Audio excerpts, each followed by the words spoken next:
네, 주님의 은혜가 함께 하시기를 축복합니다. 하나님 마음에 합한 사람 되기 두 번째 시간으로 광야에서 세월을 아끼는 비결, 이런 제목입니다. 우리가 지난주에 봤죠. 예레미야 3장 14절과 15절에 보면, 특별히 15절에 보면 이스라엘의 회복을 위해서 하나님께서 그 목자를 보내시겠다고 말씀하셨죠. 예레미야 3장 15절을 한번 읽겠습니다. 내가 또 내 마음에 합한 목자들을 너희에게 주리니 그들이 지식과 명철로 너희를 양육하리라, 이렇게 말씀했죠. 하나님의 마음에 합한 목자들 하나님이 말세에 세우셔서, 그러니까 뭐죠? 그 당신의 백성들을 올바로 인도하는 그 일을 하겠다. 뭘과 별로? 지식과 명철로 인도하겠다, 이렇게 말씀하셨어요. 여기 중요한 게 뭐냐면 하나님의 마음에 합한 사람들이에요. 하나님의 마음에 합한 사람들을 세우시겠다. 그러니까 여러 차례 나눴지만 그러니까 2달 전쯤 그런 감동을 주셨다 그랬잖아요. 하나님이 우리 교회에 그렇게 다른 사람을 세울 수 있는 사람들을 세우라고 그런 감동 주셨다 그랬잖아요.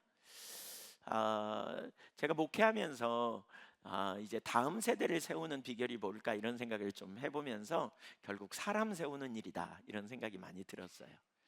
사람 세우는 일이구나, 이런 생각이. 어떤 때는 그런 생각이 들어요. 한 사람이 아무리 놀랍게 쓰임 받아도 그 사람이 어떤 순간 되면 쓱 가고요, 또 새로운 세대가 올라오잖아요, 자꾸. 그러니까 이 새로운 세대가 준비되어지는 게 되게 중요해요. 하나님은 일하세요, 이 땅에서. 그렇죠? 그런데 사람을 통해서 일하세요. 그래서 사람을 준비시키는 일을 하시는 거죠. 특별히 저와 여러분이 하나님의 마음에 합한 사람들로 준비되기를 소망합니다. 하나님 마음에 합한, 하나님의 마음에 합한, 그러면 누가 생각나세요? 다윗, 그렇죠? 하나님의 마음에 합한 사람. 그래서 성경에 다윗만큼, 사람 이름 중에 다윗만큼 많이 나온 사람이 없다 그러잖아요.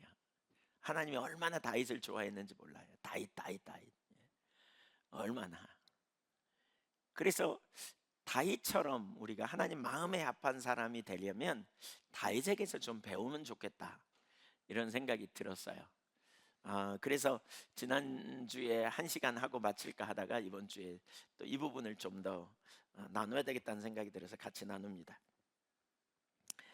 그러니까 오늘은 다윗의 삶에 있어서 어떤 부분을 우리가 더 보기를 원하냐면, 광야에서 그가 어떻게 믿음으로 반응했는가, 이걸 우리가 보기를 원해요. 그러니까 하나님 마음에 맞는 사람으로 빚어가는 일을 하는 거죠. 일을 하는 거예요. 노보트 네. 네 가지를 크게 살피려고 합니다. 첫째, 하나님은 당신의 백성 사람들을 연단하기 위해 광야로 인도하십니다. 하나님은 당신의 사람들을 연단하기 위해 광야로 인도하십니다. 전에 이 부분은 되게 많이 나눴잖아요. 미국의 풀러 신학대학의 로버트 클린턴이라고 하는 교수는 리더십 교수인데, 그분이 쓴 영적 지도자 만들기라는 책에 보면 그분은 3,000명의 사람들, 5,000명의 사람들을 준비했다는 거예요. 그들을 통해서 그들을 그 연구한 결과 뭐냐? 하나님은 반드시 모든 사람들을 빚어 가신다. 연단을 통해서 하나님의 사람으로 세워간다, 이렇게 말하고 있어요. 리더가 되기 위해서 반드시 무슨 과정이 필요하느냐? 연단의 과정이 필요하다, 이렇게 표현하고 있어요. 예. 군대 가면 이제 군인이 하루아침에 안 되잖아요. 그렇죠? 군대 가면 제일 먼저 어디로 보내요? 훈련소가에서 훈련을 하고 그 다음에 군인이 돼요. 훈련을 잘 받은 사람이 좋은 군인이 되는 것처럼 하나님의 사람들을 이 땅에서 그 하나님의 사람들을 통해서 일하기 원하시는데, 그때 하나님의 사람들을 훈련시키는 과정이 있다는 거예요. 그러니까 그래서 우리가 일반적으로 사실 사람들을 찾아보면 다 이 과정이 있음을 볼 수 있어요. 하나님이 쓰시려고 비전을 주시고 하나님이 계획하시고 그 모든 과정에 하나님이 사람을 통해서 일해 가신다는 거예요. 사람을 통해서 역사하세요. 출애굽한 이스라엘 백성들 보세요. 애굽에서 인도하심을 하나님이 구출해 내시고 그들을 바로 가나안 땅으로 데리고 가지 않았잖아요. 그들을 어디로 데리고 갔어요? 광야로 데리고 갔어요. 광야, 신의 광야로 데리고 가서 그들이 거기서 훈련을 받죠. 광야에 가서 뭘 하느냐? 연단을 받는 과정이에요. 광야는 사실 평범한 환경이 아닙니다. 광야는 좀 어려운 환경입니다. 하나님이 그들을 데리고 가서 거기서 낮추시고 시험하시고, 그래서 철저히 자신의 한계를 경험하게 하시고, 또 다른 한편으로 하나님만 능력이라는 것을 알게 하십니다. 광야에서 두 가지를 배워요. 첫째는 뭐냐면 자신의 한계를 경험해요. 우리가 얼마나 무지하고 무능하고 연약한 존재인지. 하나님이 인도하신 광야는 인간의 어떤 그 방법이 통하지 않는 곳이었어요. 낮에는 너무너무 덥고 밤에는 춥고 농사를 지을 수도 없고 물이 있어서 뭐 마음껏 씻을 수 있는 환경도 아닌 너무너무 어려운 환경이었죠. 그러나 그런 환경 속에서 하나님이 또 한 가지는 하나님이 누구인가를 가르쳐 주시는 거죠. 그러니까 필요를 채우시는 하나님, 인도해 가시는 하나님을, 또 주권자 하나님을, 보호하시는 하나님을 거기서 경험하게 되는 거죠. 하나님을 풍부하게 경험해요. 풍성하게. 그래서 하나님을 알게 되고 결국 하나님의 사람이 되는 거죠. 하나님의 백성으로 만들어 가시는 거예요. 우리가 처음 예수 믿고 구원받았다 그래서 단번에 그 그리스도인으로서 살아가는 어떤 그 성숙된 삶을 사는 게 아니잖아요. 어린아이가 태어나면, 그쵸? 양육을 받아서 자라가는 과정을 통해서 점점 사랑구실을 하잖아요. 그런 것처럼 하루아침에 그렇게 성장되지 않는다는 거죠. 그래서 하나님을 광야에서 하나님을 만나는, 그리고 하나님을 풍성하게 경험으로 아는 그런 기회가 될 수 있다라고 하는 거예요. 물론 망가지는 일도 있었어요. 하나님의 의도를 잘 몰라서 출애굽 1세대는 광야에서 불신앙으로 원망과 불평하다가 다 죽게 되었잖아요. 하나님의 약속을 받았지만 그러나 약속의 땅 가나안에는 들어가지 못하게 된 거죠.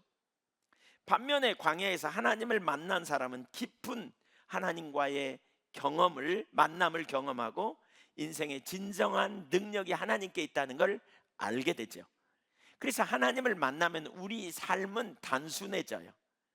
하나님을 사랑하고 하나님을 경외하게 되고, 특별히 많은 문제 속에서 하나님을 의지하고 하나님의 길을 따라 선택하게 되고, 말씀에 순종하는 삶을 통해서 놀라운 승리를 경험하게 된다는 거예요. 사실 우리가 하나님을 잘 모르기 때문에 어정쩡하게 살아요. 이것도 아니고 저것도 아니고. 근데 이런 삶에는 승리가 없어요. 하나님을 알게 될 때 우리가 하나님을 전적으로 신뢰하고 인본주의적인 방법을 내리고 결정적인 순간에 하나님 중심적인 뜻을 쫓아 살아감으로 놀라운 승리를 경험하게 될 수 있다는 거예요. 그래서 하나님이 하나님의 사람들을 광야로 인도하신다는 거예요. 광야는 뭐다? 훈련소다, 이렇게 생각하면 돼요. 훈련소. 유능한 군인이 되려면 훈련소를 거쳐야 된다 그랬어요. 하나님이 저와 여러분을 통해서 이 땅에서 하나님은 일해 가시되 우리를 동역자로 쓰셔서 일해 가십니다. 믿습니까? 그러면 여러분은 밥벌이로 일하는 게 아니라 동역자로 일하신다 그랬잖아요. 하나님의 창조명령, 문화명령에 우리는 동역자로 일하는 거예요. 이때 중요한 게 뭐예요? 우리가 하나님을 아는 게 중요해요. 하나님을 믿음으로 신뢰함으로 우리가 나가야 돼요. 그런 삶을 살 수 있도록 우리를 훈련소에 연단시킨다, 이렇게 나눴어요. 그러면 훈련을 잘 받아야 돼요, 못 받아야 돼요? 잘 받아야 돼요. 여러분 꼭 기억해야 될 일이에요. 하나님이 사랑하는 사람, 하나님이 귀하게 여기는 사람을 하나님은 훈련하는 과정을 거치게 한다는 거예요. 근데 우리가 이걸 잘 이해 못하죠, 하나님의 의도를. 그러니까 혼돈에 빠지는 거예요. 그리고 보통 이런 일이 있으면 이제 혼돈에 빠지면서 이해가 안 되는 거예요. 일어나는 상황, 환경, 문제를 이해 못하는 거예요. 그러면 대개 그런 상황이 어떻게 하느냐, 인본주의적인 방법으로 그 문제를 해결하려고 거기서 빠져나와 보려고 이런 시도를 끊임없이 하게 되는 거죠.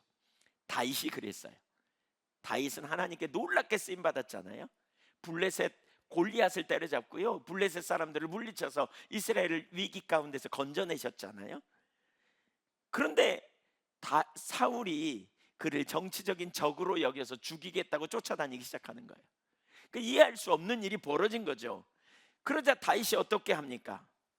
너무너무 억울해하면서 우리 본문 22장 1절 이전에 일어난 몇 가지 사건을 보면 그는 사람에게 도움을 청하려고 사람을 향해 나가기 시작합니다. 가장 먼저 스승 사무엘을 찾아갑니다. 라마 나요스에 있는 스승 사무엘을 찾아가서 도움을 청했어요. 그랬더니 사울이 군대를 보내갖고 거기서까지 다윗을 죽이려고 찾아옵니다. 물론 거기 올 때 그들이 성령으로 충만해서 예언도 하고 거기서 사울도 예언하고 막 이런 일이 벌어졌거든요. 그런데 거기도 안전지대가 아니라는 걸 알고 거기서 나옵니다. 그 뒤에 자기 친구인 요나단에게 도움을 청하지만 도움을 얻지 못해요. 자기 부인 사울의 딸이니까 자기 부인 미갈에게 도움을 얻기를 원했지만 미갈도 도움을 얻지 못하고 스스로 문제를 해결하기 위해 제사장 아히멜렉을 찾아가서 거짓말을 하면서 문제를 해결하려고 모색합니다. 그러다가 결국 어떻게 합니까? 그는 골리앗의 고향인 가드, 가드로 도망갑니다. 거기로 피신합니다. 그런데 거기 갔더니 사람들이 알아봐요. 골리앗을 죽인 사람이 다윗이다 이래 갖고 알아봐요. 그래가지고 아기스 왕 앞에 잡혀갑니다. 그 가드 왕 아기스에게 잡혀가요. 그래가지고는 거기 가니까 거기서 어떻게 해요? 그가 침을 질질 흘리고 문짝에다 끄적끄적 해가지고 미친 사람처럼 해가지고요 위기에서 벗어나서 도망옵니다. 이 일련의 과정을 통해서 그가 엄청나게 어려움을 당하는 일을 만나지요. 대개 우리가 이런 혼돈이 있을 때 우리는 이전의 삶의 방식으로 문제를 해결하고 이전의 삶의 방식으로 우리가 처세를 찾으려고 하는 그 위기를 모면하려고 하는 시도를 한다는 거예요, 광야에. 그러나 거기에는 답이 없다. 그건 도움이 안 된다. 이걸 우리가 배워야 돼요. 여러분을 하나님이 광야로 인도하셨다면, 여러분이 그 훈련소에 있다면 반드시 기억해야 될 일이 있어요. 반드시 인본주의적인 거 도움 안 된다. 사람 도움 안 된다. 여러분 뭘 의지하십니까? 별로 도움 안 된다는 거예요. 결국 누가 우리의 해결책이다? 하나님의 해결책이다. 하나님께로 돌아가야 돼요. 오직 하나님께 가야 돼요. 거기 가야 해결책이 있어요. 이걸 잊지 않기를 축복합니다. 아멘. 두 가지를 기억하십시오. 훈련이 있다. 훈련이 있다. 하나님이 쓰시기 위해 훈련을 시킨다. 두 번째 뭐 한다? 이때 사람은 도움이 안 된다. 이때 하나님께 가야 된다. 하나님이 여러분에게 비전을 주셨다면 그 일을 이루신다니까요. 한번 생각해 보세요. 우리가 하나님의 자원으로 우리가 쓰임 받아야 되잖아요. 사역은 하나님 크기고요. 우리가 그분의 일에 동참하려면 그분 사이즈의 일로 우리가 쓰임 받아야 되는데 우리 사이즈로는 안 돼. 우리 수준으로는 안 돼. 우리 크기로는 안 돼. 하나님 크기의 일이 일어나야 돼요. 그렇기 때문에 하나님만 하셔야 될 수 있는데 그러려면 우리가 전적으로 하나님만 의지하는 사람들로 훈련되어져야 된다는 거죠. 그렇지 않으면 불가능한 거죠. 그래서 하나님이 우리를 훈련시키신다는 거예요. 제가 이거를 알지 못했을 때 엄청 헤맸거든요. 제 인생에 제가 목회하면서 최고의 깨달음 중에 하나는 하나님이 우리를 훈련시키는구나, 이걸 발견한 거예요. 이걸 발견한 다음에 제가 세월을 아낄 수 있었어요. 이해할 수 없는 일이 여러분 인생에 일어납니까? 예측 불가능한 일이 일어납니까? 하나님이 나를 다루시려고 하는구나. 이걸 기억해야 돼요. 특별히 젊은이들이 이걸 잘 몰라요. 하나님이 비전을 우리에게 주시고 그 비전을 성취하면 은혜 충만히 받으면 그 다음에 내일 쓰실 거다 이런 생각하거든요. 근데 그렇게 안 하세요. 하나님은 비전을 주시고요, 은혜를 주시지만 그 은혜를 통해서 그를 빚어가기 시작해요. 그 사람이 이 하나님의 비전을 감당할 수 있는 사람으로 만들어 가시는 과정이 있다는 거예요. 이 과정을 놓치면 안 돼요. 이 과정을 놓치면 안 돼요. 네. 이 과정이 얼마나 중요한지 몰라요. 두 번째, 하나님만 의지하니 동역자를 주시다. 광야에서 배워야 될 지혜를 계속 우리가 잘 깨달을 필요가 있어요. 첫째는 뭐라고요? 훈련소가 있다, 광야가 있다. 예. 그리고 그 광야에서는 사람이 도움이 안 된다. 그렇죠? 인본주의적인 거 도움이 안 된다. 그럼 누구만 도움이다? 하나님만 도움이다. 1절 보겠습니다. 그러므로 다윗이 그곳을 떠나 아둘람 굴로 도망하며 그의 형제와 아버지의 온 집이 듣고 그리로 내려가서 그에게 이르렀고, 여기 그러므로라는 단어가 나오죠. 앞부분과 연결되어져요. 그 모든 상황을 경험한 후에 다윗이 아둘람 굴로 도망갔다 이렇게 말하고 있어요. 근데 아둘람 굴이라는 말은 피난처, 보호처 이런 뜻입니다. 그러니까 그게 그 동굴 원래 지명이 그럴 수도 있지만 사실 성경적 그 지명은 다 의미가 있습니다. 성경의 이름은 또 그 의미가 있습니다. 다. 그래서 여기 아둘람이 다윗의 피난처와 보호처가 되었다는 거예요. 그곳이 어떻게 피난처가 될 수 있었는가? 다윗은 사실 지금 오갈 데가 없는 상황이거든요. 아무도 그를 도와주는 이가 없어요. 그는 혼자였어요. 바로 이런 상황에 아둘람 굴로 그가 도망가 갖고 뭘 했겠는가? 시편 34편과 시편 56편, 또 시편 57편에 보면, 그러니까 34편과 56편은 다윗이 아기송 앞에서 미친 채 하다가 쫓겨나서 지은 시예요. 그러니까 그 수치를 당한 다음에 그가 쓴 시예요. 그때 그가 고백하는 게 그거죠. 오직 하나님만 의지해야 되겠다. 이제 이런 삶으로 전환됩니다. 그리고 57편은 그 아둘람 굴에 있을 때 쓴 시예요. 그 표제를 보면 그렇게 말하고 있어요. 시편 57편을 한번 여러분 괜찮으면 성경 좀 찾아보실래요? 시편 57편에 보면 표제에 다윗이 사울을 피하여 굴에 있을 때라고 되어 있습니다. 1절 보겠습니다. 57편 한번 찾아보십시오. 1절 시작. 하나님이여 내게 은혜를 베푸소서, 내게 은혜를 베푸소서. 내 영혼이 주께로 피하되 주의 날개 그늘 아래에서 이 재앙들이 지나기까지 피하리이다 그랬잖아요. 여기 보세요. 하나님이여 내게 은혜를 베푸소서. 절박하게 하나님을 찾고 있습니다. 그러니까 이 굴에서 다윗이 뭐 했겠어요? 거기서 혼자 있으면서, 처음에 혼자 있었겠잖아요. 뭐 했겠어요? 하나님 저를 도와주세요 이렇게 한 거죠. 그리고 그가 거기 있다는 걸 어떻게 알게 돼서 가족들도 오게 되고 또 400명의 사람들이 그 굴로 몰려들었다잖아요. 근데 처음에 그는 집중적으로 하나님 찾은 것 같아요. 그러면서 내 영혼이 주께로 피하되 그랬죠. 주님께 피하는 일을 하기 시작했어요. 주님께 피하는. 그는 온전히 초점을 주님께 해뒀어요. 여러분, 이게 우리가 배워야 될 두 번째 진리예요. 광야에서 배워야 될 두 번째 진리. 우리의 초점을 온전히 하나님께 두는 거예요. 하나님만 의지하는 삶으로 살아가도록 인도하시는 거예요. 거기 내 영혼이 주께로 피하되 라는 말에 NIV 성경에 보니까 왜냐하면이라는 단어가 있어요. 실제 그 히브리어 원어에 왜냐하면이라는 단어가 들어있어요. 키라는 접속사가 있어요. 왜냐하면 나의 영혼이 당신 안에서 피난처를 얻을 것이기 때문입니다. 장소가 피난처가 아니라 하나님이 피난처라는 거예요.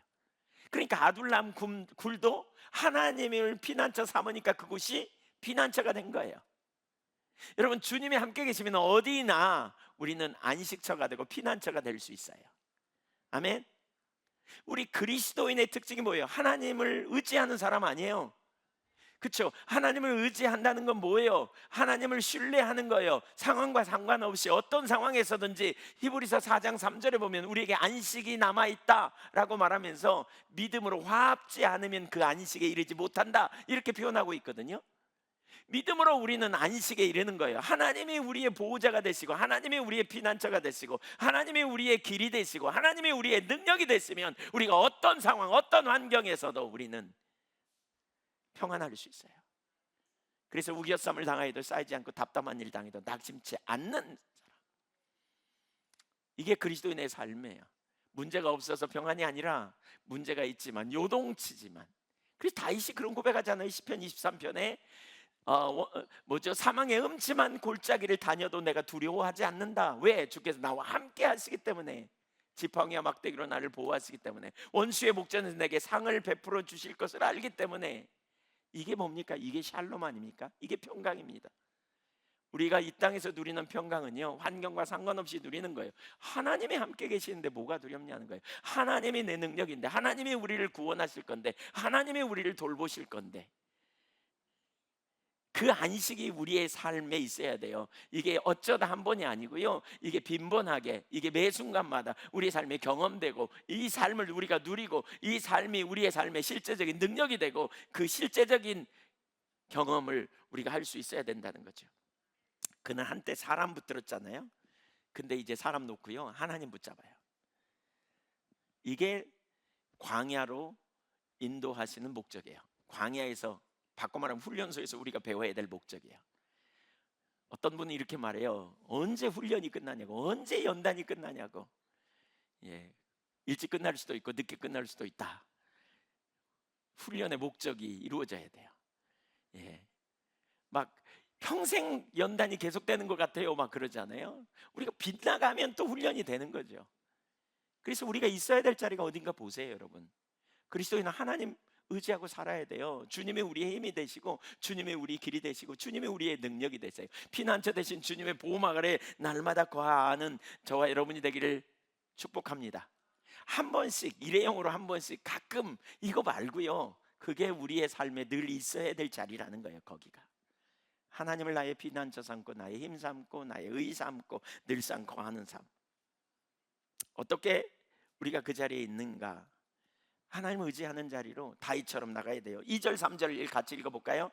시작. 내가 지존하신 하나님께 부르짖으며 곧 나를 위하여 모든 것을 이루시는 하나님께로다. 그가 하늘에서 보내사 나를 삼키려는 자의 비방에서 나를 구원하실지라. 셀라. 하나님이 그의 인자와 진리를 보내시리로다. 부르짖는다는 거죠. 지존하신 하나님, 나를 위해 모든 것을 이루신 하나님, 주권자 하나님, 신실하신 하나님 의지하여 맡기며 나가는 그 하나님이 인자와 헤세드와 에메트, 인자와 진리를 가지고 보내셔서 대적의 비방에서 구원하실 것을 신뢰하는 거죠. 하나님만 나를 구원하실 거다, 하나님이 나를 보호하실 거다라는 거예요. 7절 이하에서부터 쭉 읽어보죠. 하나님이여 내 마음이 확정되었고, 같이 읽어보세요. 시작. 하나님이여 내 마음이 확정되었고 내 마음이 확정되었사오니 내가 노래하고 내가 찬송하리로다.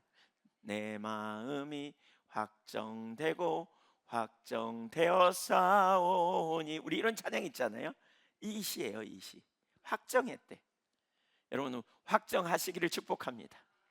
우리의 기초가 주님이시다. 난 하나님을 의지하는 삶으로 살 거다. 그러면서 8절 내 영광아 깰지어다. 근데 영혼아 깰지어다, 이렇게 읽을 수 있어요. 이렇게 읽는 게 더 옳다고 봐요. 영어 성경에 그렇게 많이 말하고 있고요. 비파야 수구마 깰지어다. 내가 새벽을 깨우리로다. 주여 내가 만민 중에서 주께 감사하며 문 나라 중에서 주를 찬송하리이다. 무릇 주의 인자는 커서 하늘에 미치고 주의 진리는 궁창에 이르나이다. 하나님의 손이 미치지 않는 영역이 없다는 거죠. 모든 영역에, 모든 부분에서 하나님이 다스리시고 통치하신다. 하나님이여 주는 하늘 위에 높이 들리시며 주의 영광이 온 세계 위에 높아지기를 원하나이다. 다윗이 찬양하고 있죠. 예배하고 있어요. 지금 믿음으로 그는 하나님을 예배하고 있어요. 새벽부터 일어나서, 새벽부터. 내가 새벽을 깨우리로다 그랬잖아요. 하나님의 진리에 초점을 두고요, 온 땅에 하나님 안 미치는 영역이 없다. 그는 사람을 의지한 죄를 완전히 돌아섰어요. 오직 하나님만 의지하고 하나님께 은혜를 간구하는, 오직 하나님을 올려다본 거죠. 하나님만 찬양하는, 이게 광야에서 배워야 될 두 번째 지혜예요. 두 번째 지혜. 첫 번째 지혜는 뭐라고요? 사람 의지해야 안 된다는 거예요. 두 번째 지혜는 뭐라고요? 오직 하나님만 의지해야 된다는 거예요. 오직 하나님만 의지하시기를 축복합니다. 사실 이거는, 그러니까 이거는 금방 잘 안 돼요. 훈련. 이 과정 중에 훈련이 있어요, 여러분. 이게 하나님 의지하기로 작정한다고 그 다음날 되든가요? 그러니까 우리 신앙에서 정말 우리가 꼭 반드시 이해해야 될 중요한 사실이 있다니까요. 우리를 하나님의 사람으로 빚어가기에 훈련의 과정이 있다는 걸 염두에 둬야 돼요. 그러니까 저는 이제 제가 젊었을 때 그랬던 것 같아요.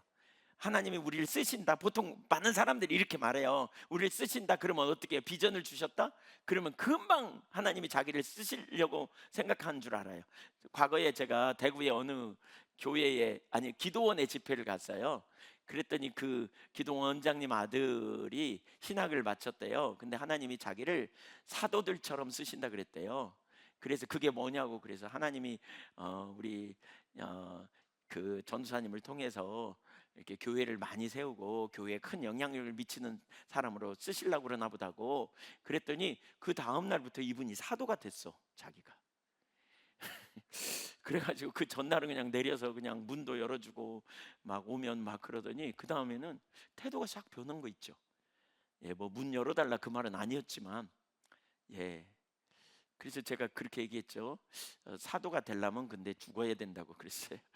훈련을 거쳐야 된다고. 하나님 금방 사도로 안 세운다고.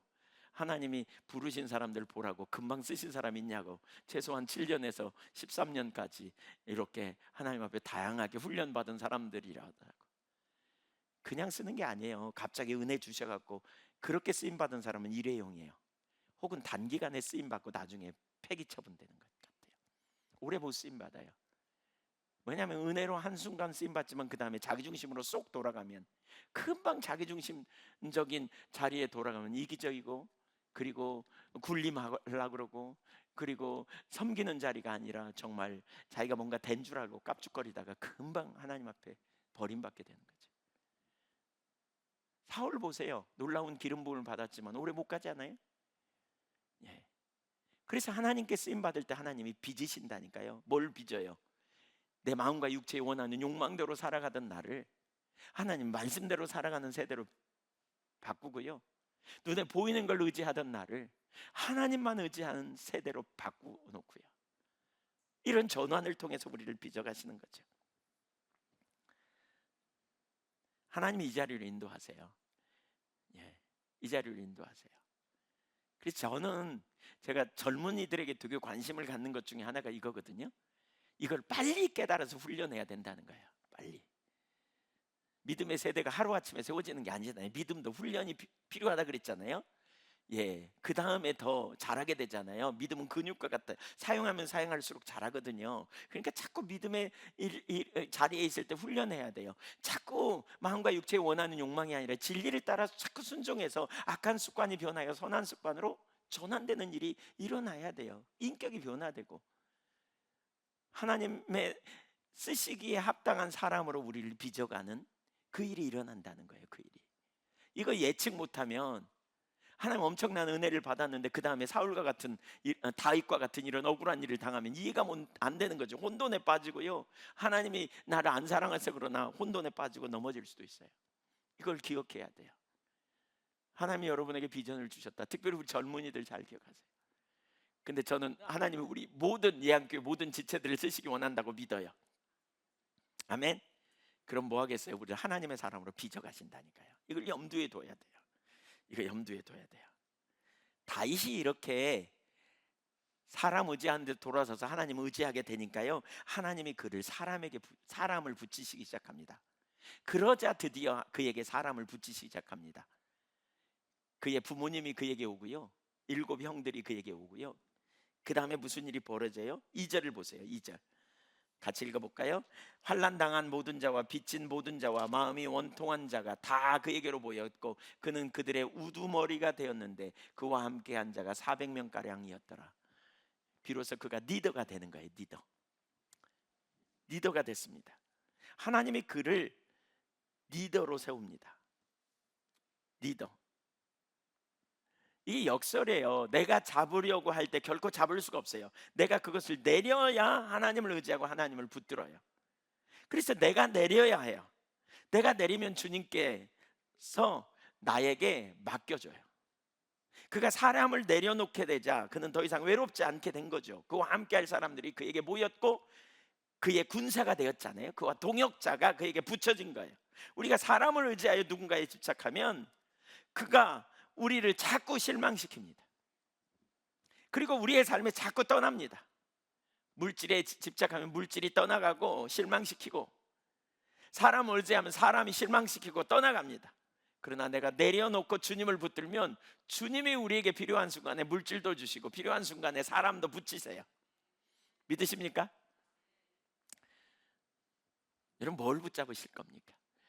과거에 제가 이 얘기도 나눈 것 같은데 그 서울에 그 신길교회라고 거기 집회를 갔는데 거기 신혼 에베네셀 박성철 그 회장님이 이제 식사를 대접했어요. 근데 그 식사 자리에서 그 부인 권사님이 그러시더라고요. 하나님 우리에게 물질의 축복을 되게 많이 주셨다고. 근데 처음부터 주시는 게 아니더만요 그러시더라고요. 그게 무슨 말이냐 그랬더니 우리가 물질에 집착하는 순간 걷어갔다는 거예요. 여러 번 털어먹었다는 거예요. 근데 지금 물질의 축복을 많이 주셨다고. 그래서 이걸 통해 알았다는 거예요. 이게 내 게 아니구나. 이거 주님 거구나. 그래서 그 교회가 지어지는데 돈이 되게 많이 들었는데 이분이 굉장히 많이 헌신했거든요.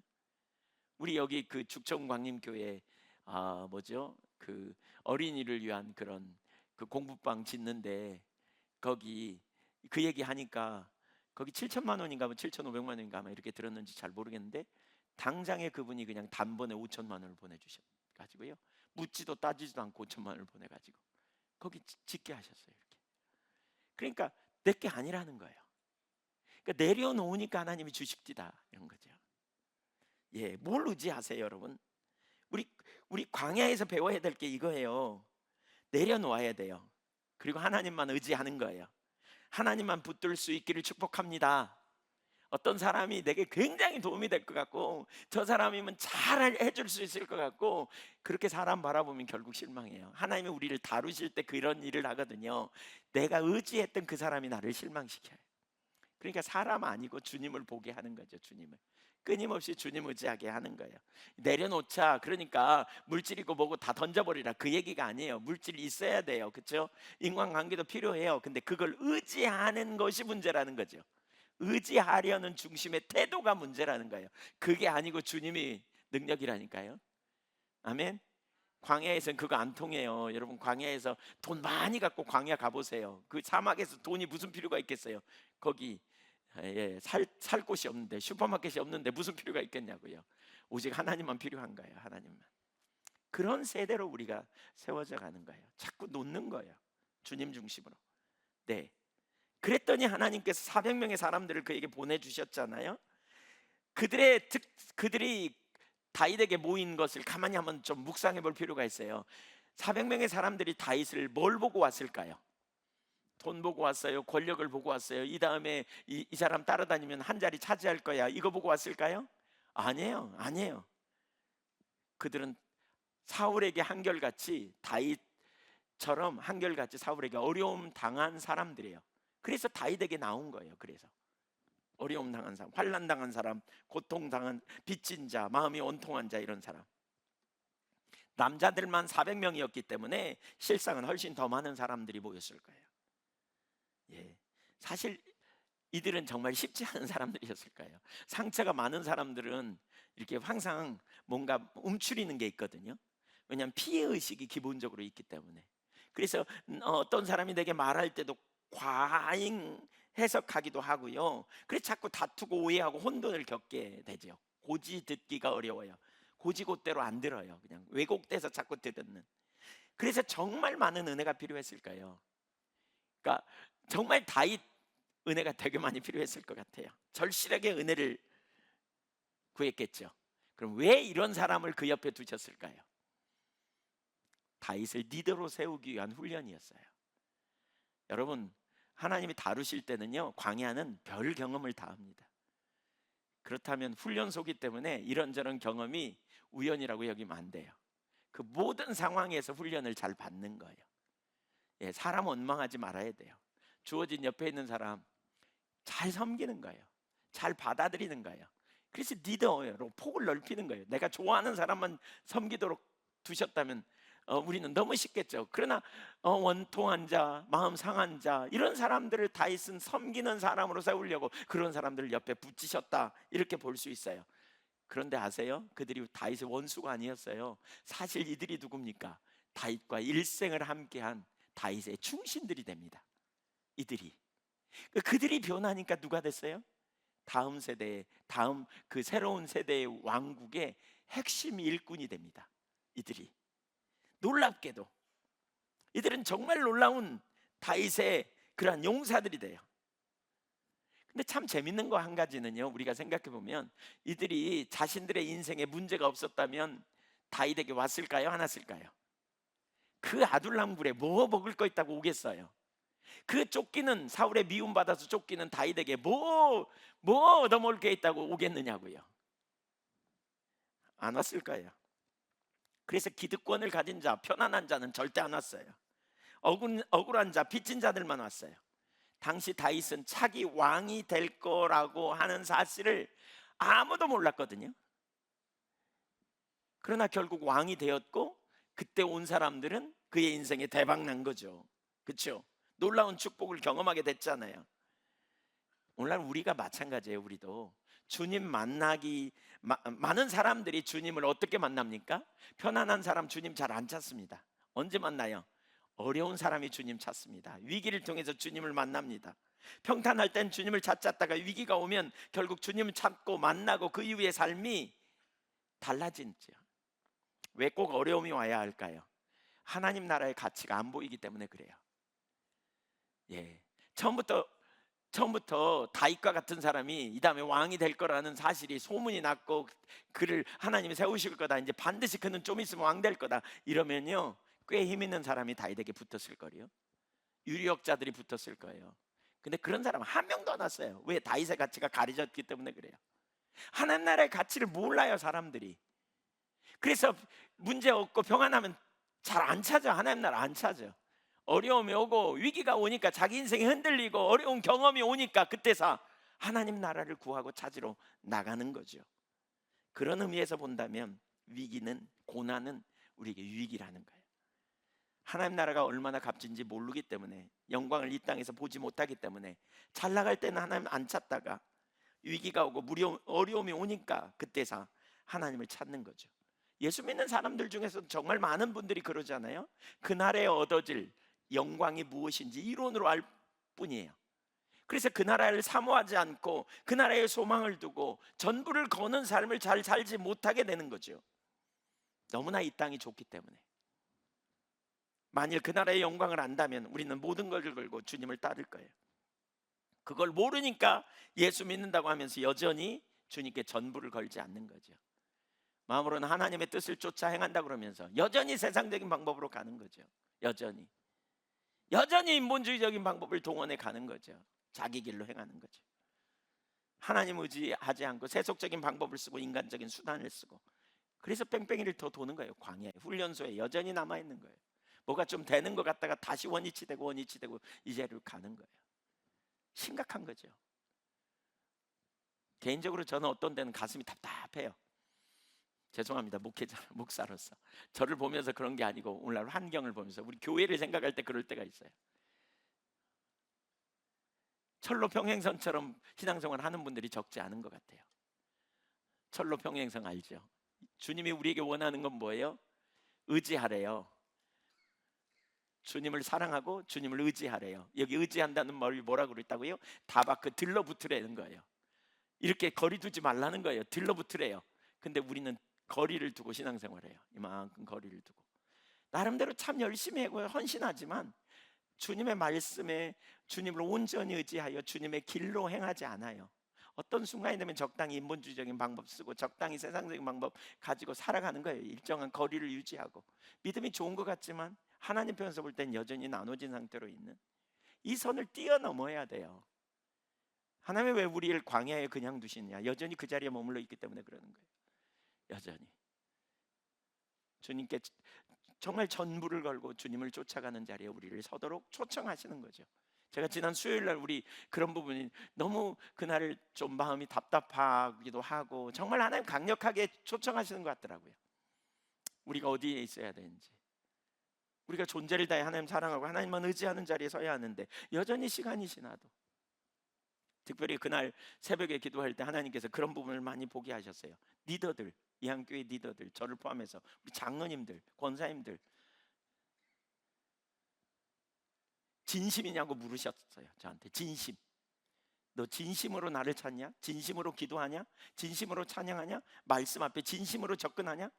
하나님 말씀인데 우리가 그 말씀 앞에 진심으로 대하느냐는 거죠. 진심으로 접근하는, 진심으로 전부를 걷는. 진심이면요 우리의 삶이 안 변하는 게 기적이에요. 안 변할 수가 없어요. 그렇죠? 제가 수요일 날 그래서 이렇게 말했습니다. 물어보라고, 가족들한테 변했냐고, 바뀌었냐고 물어보라 그랬습니다.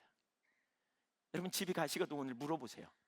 여러분의 가족이 나 바뀌었냐고. 안 바뀌었다고 말하면 둘 중에 하나여야 되거든요. 안 바뀌었으면 그것 때문에 애통해하는, 하나님 찾는 자리로 가야 되는지, 아니면 바뀌었든지. 근데 애통함도 없고 바뀌지도 않아. 여전히 옛날 고집 그대로 부리고 여전히 세상적인 방식하고 여전히 싸우는 거 여전히 싸우고 성질내는 게 옛날처럼 그대로 다 성질내고 여전히 뒤집어지고 자기 중심에 머물러 있는,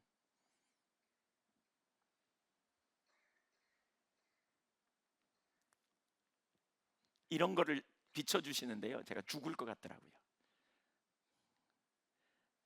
우리가 이 자리에 머물러 있다면 정말 우리가 하나님 중심, 신앙의 본질에서 하나님 찾고 구하는 자리에 서는 건가?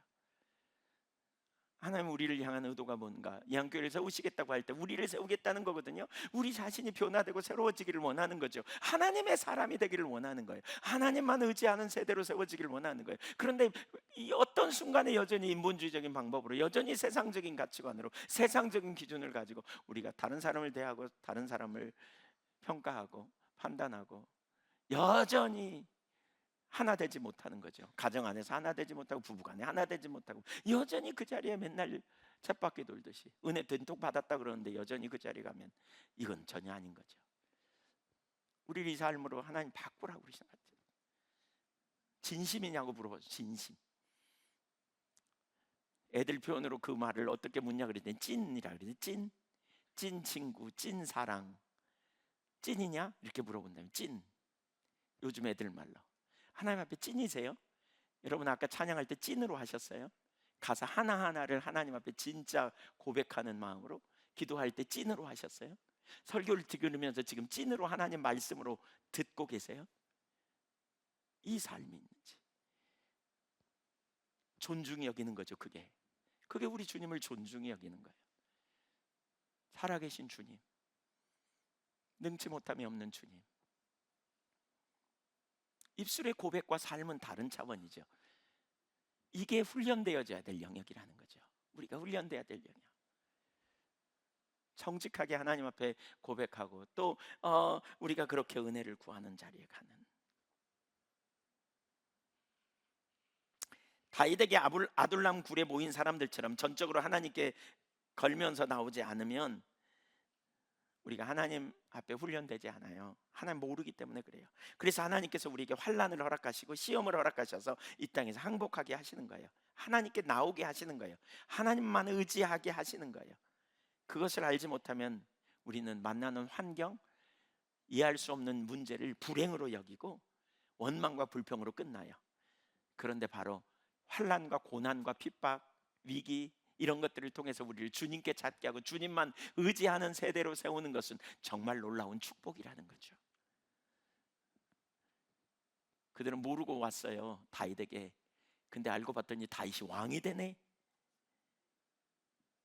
그리고 자신들은 당연히 다윗과 함께 미래의 주역이 된 거죠. 우리가 고난당하고 어려움 당해서 문제가 생겨서 주님 믿게 됐는데 알고 봤더니 잘 몰라, 여전히 잘 몰랐어. 근데 알고 봤더니 이 다음에 이제 천국 가면 우리가 보겠죠. 알고 봤더니 정말 우리가 너무나 놀라운 하나님 나라의 가치를 점점 알게 되면서 이게 얼마나 놀라운 축복인가를 깨닫겠죠. 왜 이런 사람들을 부르셨을까요? 그러면 하나님께서 원통한 자, 빚진 자, 상처 많은 자, 이게 하나님이 일하시는 방식이에요. 고린도전서 1장 26절 이하 약한 자를 들어 강한 자를 부끄럽게 하시고 미련한 자를 들어 지혜로운 자를 부끄럽게 하시는, 이게 하나님의 방식이에요. 하나님이 그들을 쓰시는 거예요. 그들을 쓰시는 거예요. 그래서 그들을 통해 하나님만 하실 역사를 이루어 내시는 거죠. 역사를 이루어내는 거예요. 여러분, 십자가가 우리에게 가르치는 바가 뭐예요? 명백한 메시지가 있어요. 십자가에서 내는 메시지가, 핵심 메시지가 뭐예요? 넌 죄인이야, 이거고요. 그럼에도 불구하고 하나님이 그 독생자를 아끼지 않고 내놓으셔서 그 아들의 은혜로 구원받은 자야. 그래서 이 다음에 어떻게, 이제 너 혼자 사는 게 아니야. 하나님의 아들이 세상 끝날까지 함께 하면서 너를 인도하시고 너를 보호하시고 너를 지켜주실 거야. 너는 그 아들을 믿는 믿음 안에서 사는 거야. 그래서 우리는 아들 안에 있는 그 능력을, 아들 안에 있는 그 지혜를, 아들이 우리의 보호자가 되시고 우리의 상급이 되시고 방패가 되시는 그 아들을 힘입어 살아가는 능력을 이 땅에서 누리는 거 아니겠어요? 네. 우리가 복음을 제대로 이해할 때 우리가 뭘 깨달아요? 우리는 우리의 약함을 가지고 열등의식에 눌릴 필요가 없다는 거예요. 우리는 우리의 연약함 때문에 상대적으로 열등의식과 그리고 낮은 자존감에 우리가 깔려 있을 이유가 없다는 거예요. 내가 연약하지만 주님이 우리와 함께 하실 때, 연약할수록 주님을 더 의지하고 주님을 의지할수록 주님이 우리와 함께 하셔서 주님의 지혜와 주님의 능력으로, 주님의 권능으로 저와 여러분을 통해 놀라운 일을 이루실 줄 믿으시기 바랍니다. 우리가 주님과 문화명령에 일터사에게 쓰임받으려면요, 여러분이 어느 환경에 가든지 어떤 자리에 있든지 두 가지가 필요해요. 하나는 뭐냐면 탁월함이 필요해요. 실력이 있어야 된다는 거예요. 근데 난 본래 실력이 없어. 그러면 하나님이 여러분을 그곳에 보내셨을 때 실력이 없다면 누구든지 지혜가 부족하거든 꾸짖지 않고 후히 주시는 여호와께 구하라 그랬어요. 나를 보내신 주님께서 나를 이 환경에 인도하셔서 하나님과 동역하는 삶으로 나를 인도하셨으니까 하나님, 내가 이 영역에서 지혜를 가지고 감당할 수 있도록 은혜를 부어주세요. 이렇게 기도해 보세요. 아니, 진짜 기도해 보시라니까요. 그러면서 하나님이 여러분에게 지혜로 역사하시는지 안 하시는지 보세요. 안 하시면 저한테 오세요. 그럼 제가 이렇게 말할 거예요. 계속 구해라고. 근데 지혜를 부으실 거예요. 가르치는 이에게 가르치는 은사를 더 부어주실 거고요. 네, 연구하는 분들에게 연구에 그 더 지혜를 부어주실 거고요. 또 사업하는 분들에게 사업의 지혜를 주님이 더 탁월하게 부어주실 거고요. 이게 주님의 자원으로 사는 삶이에요. 그 삶을 살아야 돼요, 우리는. 아멘. 옆에 사람 한번 축복하세요. 주님의 자원으로 삽시다. 열등의식 내립시다. 내 자원이 아니라 주님 자원으로.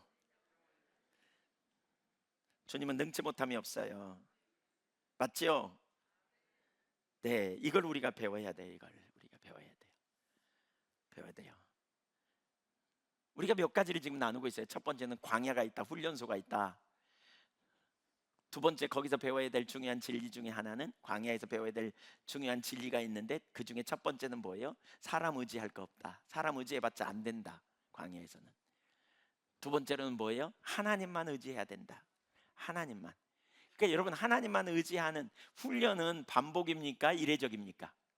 반복이에요. 훈련은 반복이에요. 군대 가본 사람은 알아요. 군대. 예, 아세요?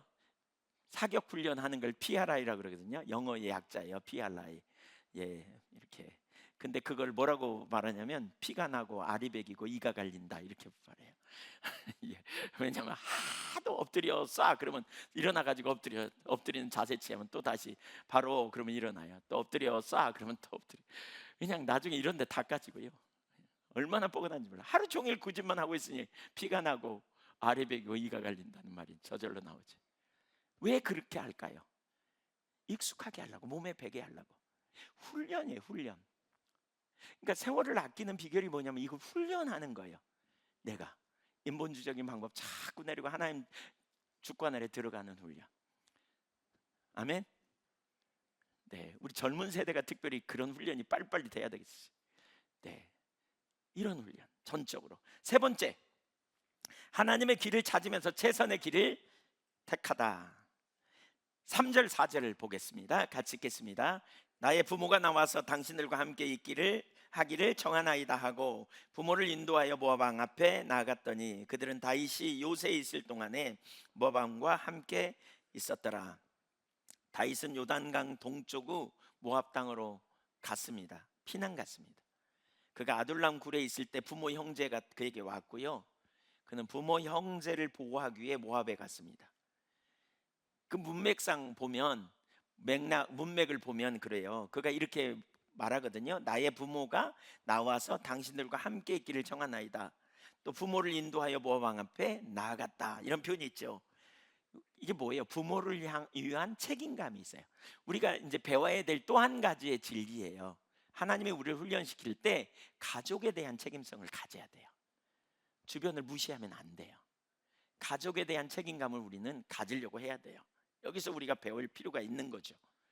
그러니까 부모님을 돌보는 것, 공양하는 것 너무너무 중요한 거잖아요. 나는 지금 다루심 받아. 그러니까 너는 너 알아서 살아. 뭐 그러고 자녀들도 내팽개치고 그냥 나 혼자 그냥 이렇게 되면 안 돼요. 때로는 경제적으로 책임을 지기 위해서 우리는 정말 그동안 해보지 않은 일도 할 수도 있고요. 또 돌보기 위해서 우리가 힘쓰고 애써야 될 여러 가지 일들이 있다는 거죠. 기본적으로 다윗이 바로 그 일을 행한 거예요. 그래서 그런 책임성을 우리가 갖는 게 얼마나 중요한지 몰라요. 무책임한 거 안 돼요. 예, 아내로서, 남편으로서, 가장으로서 혹은 자녀로서 그러한 우리가 어떤 책임성을 가지고 있어야 되는지를 잘 깨달을 필요가 있어요. 자, 근데 여기서 다윗이 그 모압으로 간 것은 하나님과 상관없이 그냥 간 게 아니었다는 거예요. 우선 그는 하나님을 분별하여 나갈 때 하나님의 때가 되면 환경이 열린다는 사실을 우리가 기억할 필요가 있고요. 그때까지 우리가 할 일이 뭔지 살펴보면서 최선의 길을 선택하는 게 되게 중요해요. 그러니까 3절을 한번 보실래요? 다시 다윗이 거기서 모압 미스베로 가서 모압 왕에게 이르되 하나님이 나를 위하여 어떻게 하실지를 내가 알기까지 당신들과 함께 하기를 청하나이다. 왜 모압일까요? 모압은 룻의 고향이거든요. 룻은 누구예요? 다윗의 할머니예요, 할머니.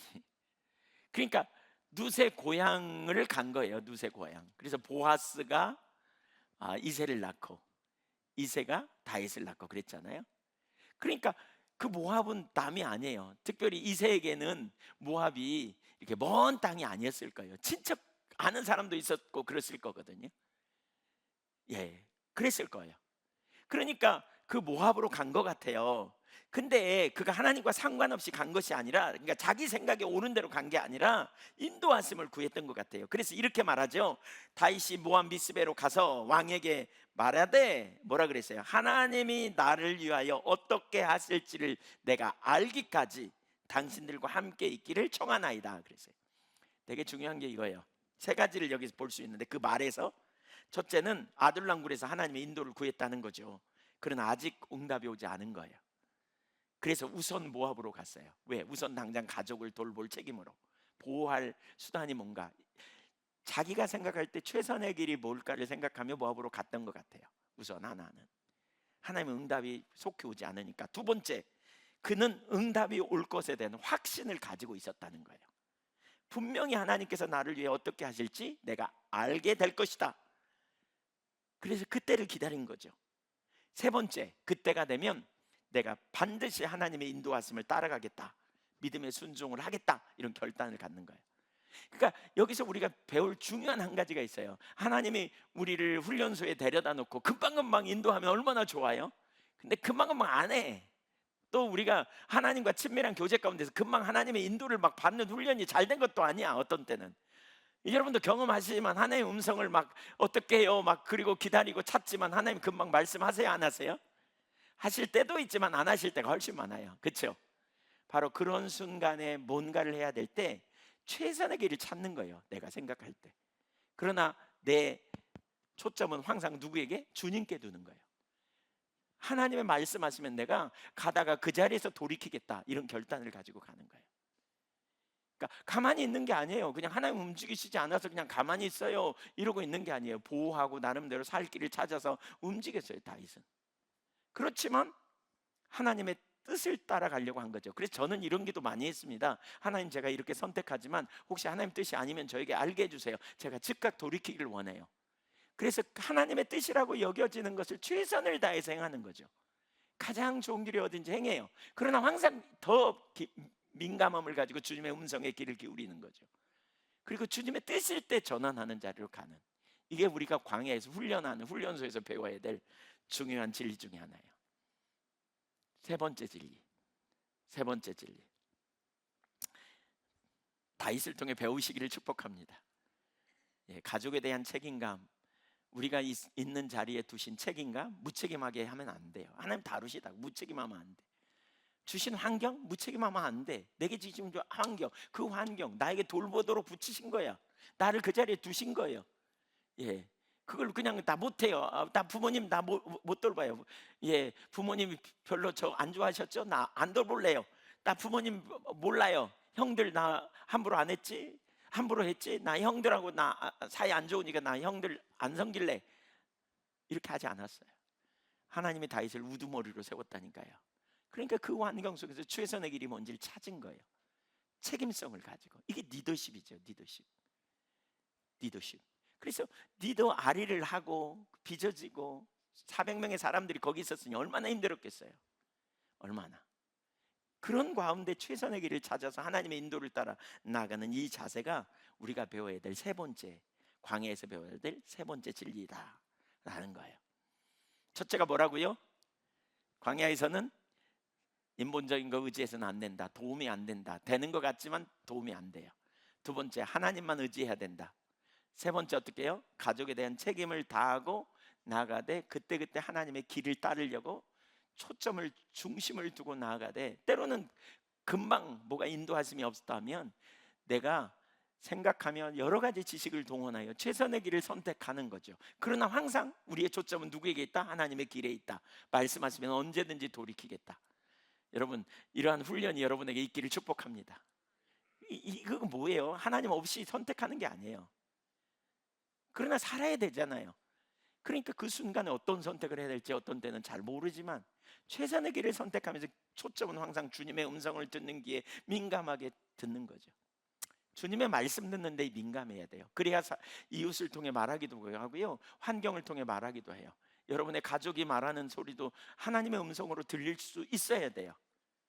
내가 정말 화가 났는데 내 아내가 나를 향해 소리를 쳐. 근데 그 말을 가만히 생각해 보니까 하나님의 음성처럼 들릴 수 있어야 돼요. 하나님 이렇게도 역사하신다는 거예요. 겸손한 자가 그렇게 서야 돼요. 아무리 얘기해도 기가 막힌 사람이 있어, 들어도. 입술로 사랑한다 그러면서 자기 고집, 자기 뜻, 이거 심각합니다. 우리는 부분적으로 보기 때문에요, 겸손함으로 우리가 주님 앞에 서고 주님의 뜻을 찾으려고 하는 자리로 가야 돼요. 이런 체질로 변화돼야 된다니까요. 이런 체질로, 주님의 음성을 자꾸 듣는 체질로. 누가 말하면 생각해 보는 거예요. 자꾸 맞나? 그게 옳은가? 그게 합리적인가? 자꾸 생각해 봐야 돼요. 그래서 하나님의 길에 어쨌든 길에 서야 승리가 있잖아요. 맞죠? 그 자리로 가야 돼요. 마지막 네 번째, 순종의 삶입니다. 순종의 삶. 5절 보겠습니다. 선지자 갓이, 시작. 선지자 갓이 다윗에게 이르되 너는 이 요새에 있지 말고 떠나 유다 땅으로 들어가라. 다윗이 떠나 헤렛 수풀에 이르니라. 다윗은 하나님의 말씀을 기다렸어요. 그러자 하나님이 선지자 갓을 보내셨어요. 여러분, 하나님의 말씀을 다윗이 기다렸고 기다리는 자에게 하나님은 반드시 응답하세요. 그때가 신속하게 안 올 수도 있지만 응답하세요. 그렇죠? 근데 하나님 말씀이 뭐냐? 이런 거예요. 이 요새에 있지 말고, 요새 안전한 땅에 있지 말고, 너 이 평안한 요새 있지 말고, 어떻게 해요? 떠나 유다 땅으로 들어가라. 여러분 한번 생각해 보세요. 유다 땅이 안전해요? 요새가 안전해요? 지금 다윗이 있는 그 모압 요새가 안전해요? 유다 수풀이 안전해요? 요새가 안전해요. 그러면 여러분 같으면 이 말씀을 들으면 모압 땅을 떠나 어, 유다로 가겠어요? 안 가겠어요? 대답 안 하셔도 돼요. 스스로 생각해 보세요. 사실 하나님이 뭘 훈련시키시는가, 뭘 하는가 지금 보세요. 그러니까 말씀을 기다리는 자세를 갖지 않으면 말씀에 순종하기가 어려워요. 하나님께서 우리를 인도하실 때 우리의 생각과 하나님의 생각이 다르다는 걸 기억해야 돼요. 그래서 우리가 말씀을 따를 때 순종이 어려운 이유가 거기 있어요. 다윗은 지금 광야에서 훈련받는 코스에 있다니까요. 근데 내 생각에는 모압에 있으면 더 안전할 텐데 왜 거기로 가라 그럴까? 이런 생각을 우리는 할 수 있잖아요. 왜 가라 그럴까요? 우리가 옆에서 보면 답이 나와요. 왜 가요? 유다 땅에 들어가야 훈련이 돼. 유다 땅에 들어가야 훈련이 돼. 왜냐하면 위험한 상황이 많이 생길 테니까. 그 상황에서 하나님과 안전하게 보호받고 지킴을 받겠죠. 왜 하나님이 이스라엘 백성들을 광야로 데리고 갔을까요? 광야로 가야 시험을 받아요. 그래서 신명기 8장 3절에 뭐라고 했어요? 8장 2절에 너를 낮추시고 너를 시험하사 그랬거든요. 어려운 환경에 하나님이 인도하시는 거죠. 근데 그게 쉽지 않지만 하나님이 인도하심을 따라 가는 거죠. 다윗은 광야에서 하나님의 주권을 인정하고 순종하는 훈련을 하였던 것이죠. 안전한 땅을 벗어나 위급한 상황으로 가는. 그래서 말씀을 순종하는 건 위험 부담이 항상 있어요. 훨씬 편안한 길, 쉬운 길. 근데 굳이 돌아가야 한단 말인가? 얼마나 갈등이 있었을까요? 이 순간에 하나님이 그를 광야에서 이런 훈련을 시키는 거죠. 그러니까 하나님 알지 못하면 순종이 어려운 거예요. 알지 못하면. 그래서 우리가 하나님을 아는 데서 자라가고요. 그러니까 그런 것 같아요. 우리가 하나님을 모르면 하나님께 전부를 걸고 따라가는 게 쉽지 않아요. 근데 문제는 하나님을 안다고 말하면서 나는 하나님만 나의 의요 생명이라고 말하면서 하나님을 쫓아가지 못하는 것은 이거는 심각한 거예요. 철로의 평행선처럼 주님 적당한 선에서 가십시다. 내가 이만큼 헌신하고 순종할 테니까. 이거 아닌 거예요. 그 선을 넘어서야 돼요. 저는 예한교회가 세워지려면 이 선을 우리가 넘어야 된다고 생각해요. 이 선을 넘어서야 돼요. 내가 하나님이 나의 삶의 유일한 통치자요 주권자의 왕이라면, 아니 아직 나는 하나님 잘 몰라서 그렇게 서기 어려워, 그런 분은 하나님 알게 해달라고 구해야 돼요. 근데 여러분은 하나님이 여러분의 유일한 왕이고 생명이고 통치자예요? 그러면 하나님의 길에 서야지요. 그렇죠? 그게 찐이지요. 그게 진심이죠. 신자 되기 원합니다. 진심으로 진심으로. 제가 최근에 이 찬양 되게 많이 합니다. 신자 되기 원합니다. 진심으로. 제가 말하는 것, 생각하는 것, 성경을 대하는 것 진심이기를 원합니다. 살아계신 하나님 앞에 제가 그분을 의지하는 삶 진심이기를 원해요. 내 삶의 모든 영역에서. 이게 주님을 실제적으로 존중히 여기는 거 아니겠어요? 하나님은 나를 존중히 여기는 자를 존중히 여긴다. 우리가 하나님 사랑한다는 입술의 고백이 다가 아니잖아요. 하나님 사랑해요, 이거 아니잖아요. 그 고백은 아무나 할 수 있어요. 빈수표, 공수표죠. 공수표. 하나님 사랑하는 건 뭐예요? 나를 사랑하는 자는 내 계명을 지키리니 그랬어요. 하나님 사랑하는 게 찐이면 우리는 그분의 말씀을 찐으로 대하게 돼 있어요. 그래서 그분의 영광을 위하여 그분이 기뻐하시는 일에 우리의 삶을 드리고 그분이 기뻐하시는 일을 위해 우리가 애통해하고 기꺼이 그 길로 가기를 원하고 하나님 기뻐하시는 자리에 우리가 기꺼이 우리의 삶을 조정해서 순종한 자를 나가는 거죠. 찐이니까 찐. 진짜니까. 이론이 아니니까. 살아계신 하나님인데 내가 그분 앞에 갈 건데 영원한 나의 통치자요 왕이요 하나님이신데 내가 그분을 사랑하는 사랑으로, 그런 감동도 최근에 제가 주셨다고 고백했죠. 지난주에 옥합을 깨라고. 하나님 옥합을 깨래요. 제가 옥합을 깨라는 말을 들을 때 저도 턱 부담이 되더라고요. 솔직히 말하면 내가 깰 옥합이 있나? 이런 생각을 하면서, 우리가 뭘 옥합이 있지? 이런 생각을 하면서 부담이 돼요. 근데 그 뒤에 옥합, 깨야 될 옥합이 뭡니까? 라고 계속 묻는 가운데 이런 거예요. 사랑하면 사랑하는 사람을 위해서 뭐든지 하려고 그러지 않아요. 그러니까 그 자세가 없는 걸 지적하는 거예요. 하나님을 사랑하면 하나님의 목적이 있고 하나님이 기뻐하시는 일이 있는데 거기에 별로 관심 없어. 별로 관심 없어. 진짜 하나님이 사랑하고, 진짜 여러분, 자녀로서 우리 아빠가 어떤 일을 하면 그 아빠가 이루어지는 일에 자녀도 관심 갖잖아요. 그 일이 어떻게든지 잘 되기를 원하고 그 일이 잘 될 수 있도록 내가 돕고 내가 거기에 힘을 쏟고 그러잖아요. 그런 마음이 없는, 우선 저 자신에게 주신 말씀이지만 우리 애한교회를 쫙 비추셨어요. 순식간에. 제가 그 순간에 무슨 생각이 드냐면, 난 이런 교회에서 목회 안 하고 싶다, 이런 생각이 들 만큼 너무너무 저 자신이 일본이라니까요. 우리가 정말 하나님을 사랑하는 것이 최고의 본질이라고 말하는데, 내가 정말 하나님의 목적에 우리의 삶을 드리고 하나님이 기뻐하시는 일에 우리의 열정과 열망을 하나님께 드리는가?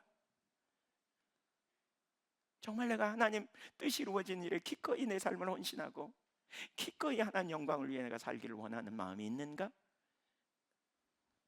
이런 부분을 우리 한번 돌아봐야 되겠다는 거예요. 제가 수요일날 장로님들에게 다 문자 보냈어요. 우리 좀 돌아보자고. 우리부터 좀 돌아보자고. 권사님들 좀 돌아보시자고요. 우리 집사님들, 우리 모든 성도님들 한번 돌아보시자고요. 제가 믿기로 우리 최소한 장로님, 권사님들은, 집사님들도 마찬가지고 찐으로 하나님 사랑한다고 고백하는 분들이에요. 그러면 진짜 그 자리에 있는지 우리 돌아보자고요. 아직 하나님 잘 몰라서 내가 헤매면 몰라도 그런 열망이 우리에게 있는지, 우리가 어떤 자리에 서야 하는지.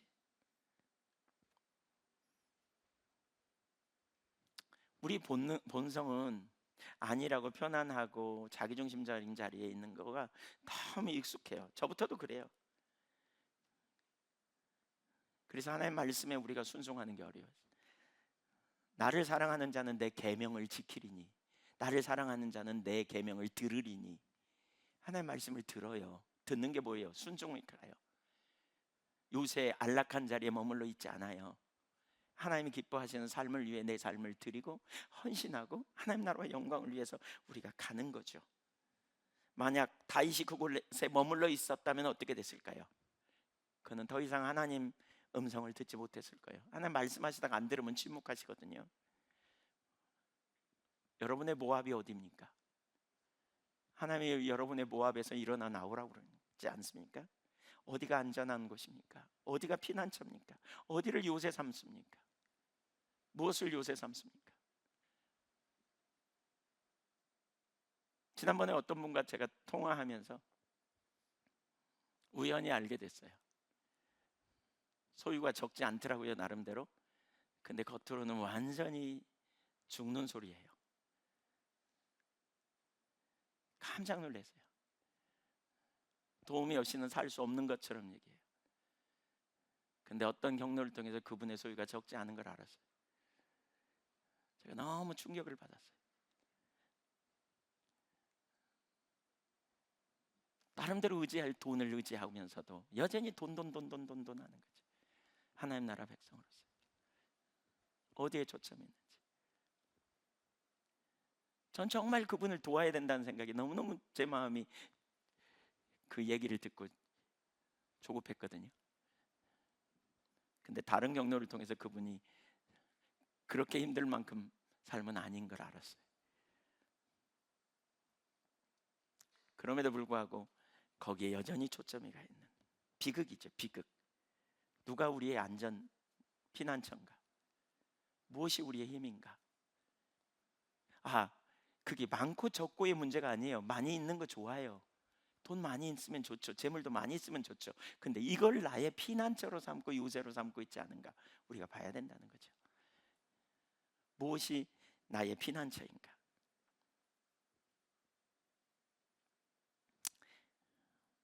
내 마음의 벽이라는 책에 보면 그런 표현이 있죠. 우리는 상처를 많이 받거나 어려움을 당하면 자기를 보호하려는 담을 쌓아요. 그리고 그 뒤에 숨어요. 안전지대라고 생각하는. 그래서 거기서 안 나와요. 사람과의 관계 어려움을 경험한다면 좋은 사람, 싫은 사람을 구분해 놓고 싫은 사람은 피해 버려요. 일생을 그렇게 살아가요. 비극이에요. 나는 그 사람 싫어요. 그래요. 오이코스를 조직해도 리더를 맡겨도 나 못해요. 나 이 사람 못 섬겨요. 네. 물론 당연히 아직 안 된 거죠. 근데 그냥 그 자리에 머물러 있는 거예요. 그냥 은혜 많이 받는다고, 하나님 뜻대로 섬긴다고 그러면서 위험보다는 전혀 감당 안 하려 그래. 하나님 말씀하시고 뜻이라고 말하면 순종하겠다고 말하지만 우리가 얼마나 많이 그 자리에 머물러 있는지 몰라요. 왜 하나님이 공동체를 만들어 놨을까요? 부딪혀도 살라는 거잖아요. 거기서 빚어져라는 거잖아요. 근데 나하고 안 맞으니까 난 못하겠다. 이건 합당하지 않죠. 우리가 나이가 먹을수록 보수적이 돼요. 안전하게 살려고 해요. 네. 그러나 주님을 따를 때 그분의 말씀이 그러하면 기꺼이 순종해야 돼요. 순종에는 대가가 따르거든요. 비싼 대가가 요구돼요. 그럼에도 불구하고 주님의 말씀에 순종하여 훈련하여 말씀에 순종하고 따라가 봐야 돼요. 앞이 안 보여도. 우리 찬송 중에 그런 찬양 있잖아요. 이런 찬양. 자 곧 가거라 이제 곧 가려라 저 큰 바다 향해 가라. 그런 찬양이 있죠. 믿음으로 나아가라는 거죠. 믿음으로 나가는. 위험 부담이 있지만 많은 사람들이 자기 논리에 빠져 하나님의 말씀을 듣지 않습니다. 인간관계에서 맞는 사람들과 함께하고 그렇지 않은 사람들과 만나지 않으려고 안전지대 피하고 싶어하는, 위험해 보이거든요. 그래서 안전지대에 머물고 싶어요. 힘든 상황을 피해버리고 하고 안전한 곳에 숨어서 지내요. 절대로 떠나지 않아요. 연세가 들을수록 보수적이잖아요. 그래서 하나님 말씀을 들어도 안 움직여. 발을 안 움직여. 안 움직여. 사실 저 자신도 이 부분을 되게 경계하는데 우리가 나이가 먹을수록 주님 앞에 더 말씀에는 민감해야 될 것 같잖아요. 맞죠? 네, 주님 나라 가까우니까. 그렇죠? 우리가 점점 그 자리에 서야 되잖아요. 무엇이 안전한 길인가? 무엇이 최선의 길인가? 오늘 광야에 대해서 우리가 살펴봤습니다. 다윗은 하나님 마음에 합한 사람입니다. 하나님은 그를 위해 광야를 준비하셨습니다. 그리고 거기서 그는 몇 가지를 배웠죠? 첫째로 뭐예요? 그는 광야는 내놓을 게 없다는 거예요. 사람 의지하면 안 된다는 거예요. 광야는. 두 번째로 그는 광야에서 뭘 배웠어요? 하나님만 의지하는 자리에 있어야 돼요. 하나님만 의지하는 자리에 서는 저와 여러분이 되기를 소망합니다. 네. 그리고 세 번째로 뭐예요? 가족을 돌볼 책임.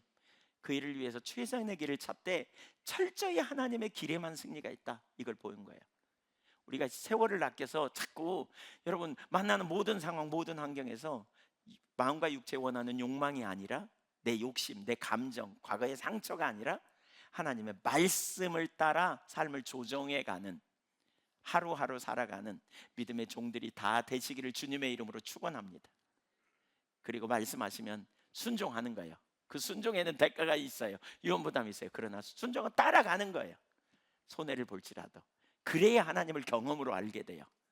그래야 하나님을 체험적으로 알게 돼요. 그리고 그것이 바로 세월을 아끼는 비결이고요. 그것이 저와 여러분이 빚어지는 하나님이 쓰시는 통로예요. 저는 주님이 우리 모두를 정말 하나님의 마음에 합한 사람으로 세워가기 원하신다고 믿어요. 네, 우리 모두가 그 자리에 있기를 간절히 소망합니다. 아멘.